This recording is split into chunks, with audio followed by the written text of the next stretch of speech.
আমরা জিলহজের প্রথম দশকের তাৎপর্য এবং গুরুত্ব সম্পর্কে জানি না বললেই চলে। এই কথাগুলো বারবার বলা দরকার।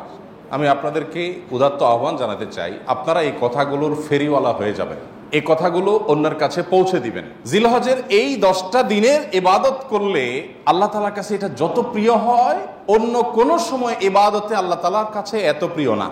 আল্লাহর কাছে এই দশকের ইবাদত অন্য দশকের বা অন্য যে কোনো সময়ের ইবাদতের চেয়ে বেশি গুরুত্বপূর্ণ। আল্লাহ বেশি খুশি হন এই সময় ইবাদত করলে বান্দা।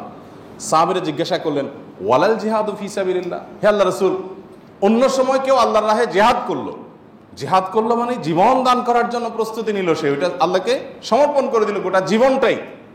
তার মর্যাদাও কি এই সময় ইবাদতের চাইতে বেশি না? তখন নবী সাল্লাল্লাহু আলাইহি ওয়াসাল্লাম বললেন, না, ওয়ালাল জিহাদু ফি সাবিলিল্লাহ, অন্য সময় জিহাদ করলেও এই সময় ইবাদতের সমান হয় না।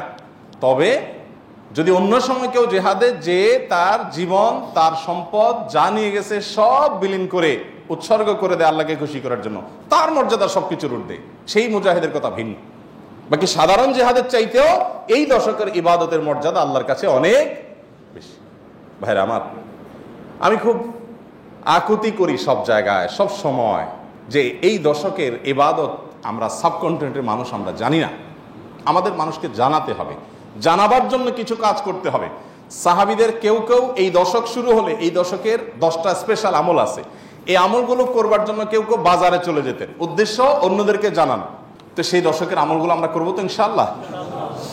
আমি সংক্ষেপে বলছি আমলগুলো কি কি। নাম্বার 1, আল্লাহকে বেশি বেশি স্মরণ করা, জিকির করা। আল্লাহ সুবহানাহু ওয়া তাআলা কোরআনে কারীমে বলেছেন, উযকুরুল্লাহ ফি আইয়ামিন মা'দুদাত, নির্দিষ্ট দিনগুলোতে তোমরা আল্লাহর জিকির করো, বেশি বেশি স্মরণ করো। আল্লাহর স্মরণটা বেশি বেশি হবে। এখন স্মার্টফোন, এটার এঙ্গেজমেন্ট আমাদেরকে আল্লাহর স্মরণ তো পরের কথা, দুনিয়ার অন্য কোনো কিছু স্মরণ করতে দেয় না। এজন্য এটা নিয়ন্ত্রণ করা ছাড়া মানুষ কখনো মুত্তাকি হওয়ার কোনো সুযোগ নাই। নেক্সট সূরাতে শয়তান আসে যে আমি তো ওয়াজ শুনি মোবাইলে, নেক্সট সূরাতে শয়তান আসে আমি তো কোরআন তেলাওয়াত শুনি। আরে ভাই, ওয়াজ শুনেন আর কোরআন তেলাওয়াত শুনেন, প্রত্যেকটা জিনিস একটা লিমিটেশন আছে। ফরজ নামাজ চলে যাচ্ছে, আপনি মোবাইলে কোরআন তেলাওয়াত শুনতেছেন, সব হবে না গুনাহ হবে।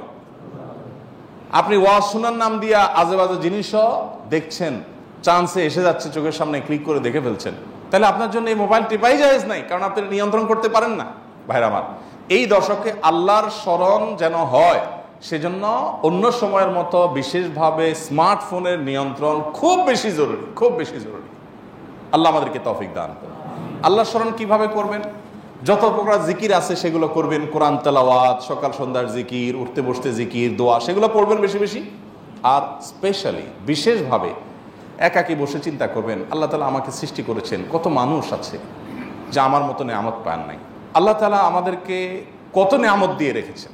সেদিন এক ভদ্রলোকের একটা প্রশিক্ষণে অংশগ্রহণ করেছে, উনি প্রশিক্ষণ দিতে গিয়ে একটা কথা বললেন, বলে যে ভাই, আমাদের সাথে শিম্পাঞ্জির মিল 99.কত% যেন উনি বললেন, অর্থাৎ 100-র কাছাকাছি, সামান্য একটু বেশ কম হওয়ার কারণে ও শিম্পাঞ্জি হয়েছে, আমি মানুষ হয়েছি। আল্লাহ তাআলা সৃষ্টি করছেন যে সবকিছুতে প্রায় কাছাকাছি, একটু পার্থক্য, এই জন্য আমি মানুষ হয়েছি, আর সো ওইটা হয়েছে। এই যে পার্থক্যটুকু, এই সামান্য পার্থক্যটুকু যদি একটু হেরফের হয়ে যায়, মানে 0.1% বা তারও অর্ধেকও যদি হেরফের হয়, তখন একটা মানুষ বিকলাঙ্গ হয়ে, প্রতিবন্ধী হয়ে জন্ম নেয়। সবই ঠিক আছে, শুধু ওইটুকু একটু বেশ কম। আল্লাহ তাআলা কত পারফেকশন এনেছেন আমার মধ্যে, কত পারফেক্ট আমাকে বানিয়েছেন। আল্লাহর নেয়ামত নিয়ে চিন্তা ভাবনা করে, এটা আল্লাহ স্মরণের অংশ। সেদিন এক ডক্টরের কাছে গেলাম, প্রফেসর, সিনিয়র মানুষ, তিনি দীর্ঘ সময় আমাকে বোঝাতে লাগলেন বিভিন্ন বিষয়, আল্লাহ কিভাবে আমাদেরকে সৃষ্টি করেছেন। আমি তো সায়েন্সের ছাত্র না, মুগ্ধ হয়ে গেলাম শুনে, সুবহানাল্লাহ, কিভাবে সম্ভব? আমরা যে খাবার গ্রহণ করি সেগুলো কতগুলো ধাপে মল হয়ে, মূত্র হয়ে আমাদের শরীর থেকে বের হয়, তার আগের ধাপগুলো কি, কিভাবে এগুলো আল্লাহ রাব্বুল আলামিন এইভাবে সেট করলেন। এটা এইভাবে কাকতালীয়ভাবে হতে পারে না কোনো পরিকল্পনা ছাড়া। মলদার সম্পর্কে বললেন যে মলদার নিচে, এখানে আল্লাহ পিঠে দিয়ে দিতেন, বুকে দিয়ে দিতেন, তাহলে আপনি কিভাবে আপনার শরীরের আবর্জনাগুলো বের করতেন? কত কঠিন হতো। পারফেক্ট জায়গা আল্লাহ সেট করেছেন। আবার সেটাকে এমনভাবে আল্লাহ তাআলা তৈরি করেছেন যে মলমূত্র এমনিতে বের হয়ে যায় না, ওইটা বন্ধ থাকে। আবার যাতে বের হওয়া সহজ হয় তার জন্য পানি যতটুকু প্রয়োজন মলের সাথে ততটুকু দেওয়া হয়, আঠালো পদার্থ তৈরি হওয়ার ব্যবস্থা করা হয়, না হলে এটা ছিঁড়ে যাবে, ফেটে যাবে। মানে কত কিছু যে আছে। প্রায় 2.5 ঘন্টা, আমি একটা রোগী, আমাকে উনি 2.5 ঘন্টা সময় দিলেন। অবশ্য রাতে, অন্য রোগী ছিল না কেউ, সব শেষ রোগী ছিলাম আমি। 2.5 ঘন্টা উনি আমাকে বোঝালেন এবং আমি মুগ্ধ হয়ে গেলাম, সব ভুলে গেছি আমি কাজ কাম বাদ দিয়ে। সুবহানাল্লাহ। বললেন যে ভাই, আল্লাহ তাআলা কি নিয়ামত আপনার ভিতর দিয়ে রাখছে, আপনি এটা বুঝেন তো আপনার কপাল সিজদায় অবনত এমনিতেই হয়ে যাবে। তো আল্লাহর স্মরণের অংশ হিসাবে এগুলো, যে আল্লাহর কুদরত নিয়ে চিন্তা করা। আর সব বাদ দেন, আল্লাহ আমাকে হাত পা সুস্থ রেখেছেন, কত মানুষ অসুস্থ। সাধারণ নেকামলগুলো বেশি বেশি করবেন। সাধারণ নেকামল যেমন কোরআন তেলাওয়াত করা, দান সাদাকা করা, নফল রোজা রাখা, তাসবিহ তিলাওয়াত করা, ভালো কথা বলা, সৎ কাজের আদেশ দেওয়া, অসৎ কাজ থেকে বাধা প্রদান করা, এই রুটিন ভালো কাজগুলো, নর্মাল ভালো কাজগুলো পরিমাণে বেশি বেশি বেশি বেশি করতে থাকবে। 3 নম্বর আমল হলো গুনাহের কাজ এই 10 দিন অন্তত অন্য সময়ের চাইতে একটু হলেও কমাবার চেষ্টা করবেন, গুনাহের লাগামটা ধরার চেষ্টা করবেন। কারণ এই দশক মর্যাদার দশক, এই দশক আমলের দশক। অতএব এই টাইমে গুনাহ করলে অন্য টাইমে গুনাহের চাইতে বেশি ভয়াবহ হবে, এটা কমাবেন। 4 নম্বর আমল হলো যাদের হজের সামর্থ্য আছে তারা হজ করবেন। 5 নম্বর আমল হলো যাদের কোরবানি করার সামর্থ্য আছে তারা কোরবানি করবেন। 6 নম্বর আমল হলো যারা কোরবানি করার নিয়ত করেছেন জিলহজের চাঁদ ওঠার আগে আগে চুল, নখ, গোপ, অবাঞ্ছিত লোম ইত্যাদি কেটে ফ্রেশ হয়ে এই 10 দিন আর সেগুলো কাটবেন না। এটা করবেন হলো কোরবানির পরে। তাহলে জিলহজের চাঁদ ওঠার সম্ভাবনা সোমবার সন্ধ্যায়, সোমবার দিনের বেলার মধ্যে এগুলো সব ফ্রেশ করে আপনি অপেক্ষা করবেন কিসের জন্য? কোরবানির জন্য। এই 10 দিন পর্যন্ত আর নখ কাটবেন না, চুল, গোপ কোনো কিছু কাটবেন না। এটা কোরবানি যিনি করবেন তিনি করবেন। যদিও কোনো কোনো বর্ণনার আলোকে বোঝা যায় যারা কোরবানি করবেন না তারাও যদি এটা করেন তাদেরকে আল্লাহ তাআলা আজর দান করবেন। 7 নম্বর আমল হলো তাকবীর, তাহমিদ, তাহলিল বেশি বেশি পড়া।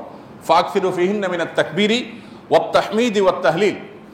নবী সাল্লাল্লাহু আলাইহি সাল্লাম বলেছেন এই দশক যখন শুরু হবে তখন তোমরা বেশি বেশি তাকবীর বলবে, মানে আল্লাহু আকবার বলবে, বেশি বেশি তাহলিল বলবে, বেশি বেশি তাহমিদ বলবে, লা ইলাহা ইল্লাল্লাহ বলবে, আলহামদুলিল্লাহ বলবে। এই জন্য এই 10 দিন পুরো সময় জুড়ে এটা করবেন। ওই যে বলছিলাম শুরুতে সাহাবীর কথা, একজন সাহাবী এই দশক শুরু হলে বাজারে যেতেন শুধু কি জন্য? এই আমলটা করার জন্য। বাজারে যেয়ে সবাই বাজারে কেনাকাটায় ব্যস্ত, উনি যাই উচ্চস্বরে বলতেন আল্লাহু আকবার, আল্লাহু আকবার, লা ইলাহা ইল্লাল্লাহ, আল্লাহু আকবার, আল্লাহু আকবার, ওয়ালিল্লাহিল হামদ। এর উনি বাজারে গিয়ে বলতেন। উদ্দেশ্য কি? অন্যদের যত স্মরণ।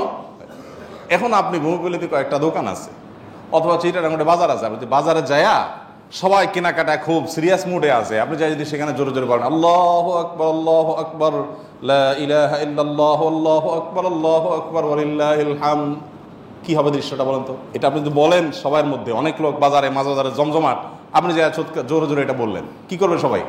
সবাই তাকায় বলবে ব্যাপার কি, সমস্যা আছে নি, কোনো অসুস্থতা আছে কিনা বেচারা, এটা না বলবে। ওই যে সবাই যে অসুস্থ, সবার যে ইমানের রোগ, তাকওয়ার রোগ, এই জন্য সুস্থ মানুষকে কি মনে হয়? অসুস্থ মনে হয়, কারণ এটা তো দেখতে অভ্যস্ত না সে। আমি এই জন্য বলি ভাই, এই সুন্নতটা ওই সাহাবীর সুন্নতটা জিন্দার নিয়তে একটু দোকানে যায়, যা সবাই চা খাচ্ছে একটু একটু চিৎকার করে বলার দরকার, একটু জোরে বলেন যা তারা শুনে। যদি দেখেন যে তারা অন্যভাবে তাকাচ্ছে, বুঝতেছে না, পিঠে হাত দিয়ে সুন্দর করে একটা মুস্কি হাসি দিয়ে বলেন ভাই এই দর্শকে বেশি বেশি তাকবীর পড়তে হয়, তো এই জন্য আমি একটু জোরে বললাম যাতে আপনার স্মরণ হয়। দেখবেন সেখান থেকে অনেকের বিবেক খুলে গেছে, উনি পড়বে ইনশাআল্লাহ। চেষ্টা করা যাবে তো ইনশাআল্লাহ। তাহলে তাকবীর, তাহমিদ, তাহলিল জোরে পড়বেন। আমি প্রতি বছর আপনাদেরকে এই কথা শুনাই, এবছরও বলি। সেটা হলো মিডল ইস্টের বিভিন্ন দেশে দেখা যায়, বিশেষ করে সৌদি আরবে, সামাজিক সৌন্দর্য। বিভিন্ন গলিতে যখন ঢুকবেন জিলহজের এই 10 দিন আপনি দেখবেন তাদের গেইটের ওখানে ছোট্ট একটা ওই যে ব্লুটুথ ডিভাইস লাগানো আছে, এখানে সারাক্ষণ তাকবীর সুমধুর কণ্ঠে চলছে, আল্লাহু আকবার, আল্লাহু আকবার, লা ইলাহা ইল্লাল্লাহ, আল্লাহু আকবার, আল্লাহু আকবার, লিল্লাহিল হামদ। অথবা অন্য তাকবীর চলছে, আল্লাহু আকবার কাবীরা ওয়ালহামদুলিল্লাহি কাসীরা ওয়া সুবহানাল্লাহি ওয়া বিহামদিহি বুকরাতাও ওয়া আসীলা। সব জায়গায়, দোকানে যাবেন, মার্কেটে যাবেন, এখন আস্তে আস্তে সৌদি আরব থেকে এগুলো হারিয়ে যাচ্ছে, দুঃখজনক, কিন্তু ছিল এগুলো। এবং এখনো অনেক জায়গায় আছে যে দোকানদার ওই মৃদু কণ্ঠে এটা চালায় রাখছেন। আর আমাদের ঈদুল আজহা আসছে, এখন জাগানাকা গানের ছোটে আপনি হাঁটতে পারবেন না কোথাও। গরুর বাজার, ছাগলের হাট, গান চলে। এখানে আমি যখন ভূমিপল্লী ছিলাম, এইখানে যে বাজার হয়, আমি যাই থামাইছি 2 দিন, যাই সেখানে কমিটির লোকদেরকে ধরলাম, ভাই ঈদুল আজহা একটা ধর্মীয় দিবস, কাজটা ধর্মীয়, আর সেখানে আপনি জাগানাকা গান লাগায়া গরু বেচতেছেন, ছাগল বেচতেছেন। আল্লাহ তো বিবেক দিছে অন্তত, এখানে অন্য কিছু লাগান, এটা কিরে ভাই? আর আপনার গানের অত্যাচারে আশপাশে মানুষ ঘুমাইতে পারে না, থাকতে পারে না, এ কি মানুষ? এ কোনো মনুষ্যত্ব তো থাকার কথা না। 2 বার আমি গেছি শরীরে, এবং যা তাদেরকে অনুরোধ করে হাতে পায়ে ধরে বুঝায় থামাইছে। সারা বাংলাদেশে এই চিত্র, আপনি কয় জায়গায় যাবেন যে জাকানাকা গান চলছে, চলার কথা তাকবীর তাহমিদ তাহলিল। তো আমরা চেষ্টা করবো তো ইনশাল্লাহ তাকবীর তাহমিদ তাহলিল করার, বাচ্চাদেরকে শিখিয়ে দিব। আর আরাফাতের দিন সকাল থেকে, জিলহজের 9 তারিখ ফজর থেকে নিয়ে 13 তারিখ আসর পর্যন্ত প্রত্যেক নামাজের পরে একবার করে তাকবীরে তাশরিকটা বিশেষভাবে পড়তে হবে, নারী পুরুষ সবাই। আর 9 নম্বর আমল হলো আরাফাত দিন রোজা রাখবেন। আরাফাত দিন রোজা রাখলে কি লাভ হবে? 1 বছর আগের আর 1 বছর পরের অগ্রিম, পরের বছর যদি বাঁচেন সেটারও ছোটখাটো গুনাহগুলো আল্লাহ তাআলা মাফ করে দিবেন। আর 10 নম্বর আমল হলো ঈদুল আজহার সকল সুন্নাতগুলো আদায় করবেন। চেষ্টা করবো তো আমরা ইনশাআল্লাহ। আল্লাহ আমাদের সবাইকে আমলের তৌফিক দান করুন।